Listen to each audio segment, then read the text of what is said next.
বাস্তবে একটি ঘটনা, সময় থাকলে শুনে যাবেন। গ্রামের একটা গরিব ছেলে একটা গরিব মেয়েকে বিয়ে করলো। বিয়ের পরে ছেলেটি মেয়েটিকে জিজ্ঞাসা করলো, আচ্ছা তোমার জীবনে কি কোনো স্বপ্ন আছে? তখন মেয়েটি বলল, হ্যাঁ আমার জীবনে অনেক স্বপ্ন, আমি একদিন অনেক বড় ডক্টর হব, কিন্তু আমি যে গরিব। তখন ছেলেটি হেসে বলল, আরে এই ব্যাপার, আমি আছি না। তারপর ছেলেটি মেয়েটিকে নিয়ে শহরে চলে গেল। সে প্রতিদিন রিক্সা চালাতো এবং বাসায় এসে নিজেই রান্না বান্না করতো। এদিকে মেয়েটি পড়াশোনা করতে লাগলো। এরকম করতে করতে মেয়েটি একসময় ডক্টর হয়ে গেল।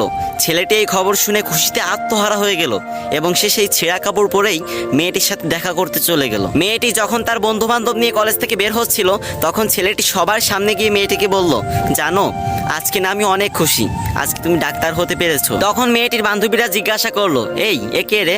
তখন মেয়েটি বলল, আরে আমি চিনি না, হয়তো কোনো ভিক্ষুক টিক্ষুক হবে। তখন ছেলেটি মন থেকে অনেক কষ্ট পেল। ছেলেটির চোখে পানি চলে আসলো এবং সে বলল, তুমি ঠিকই বলেছো।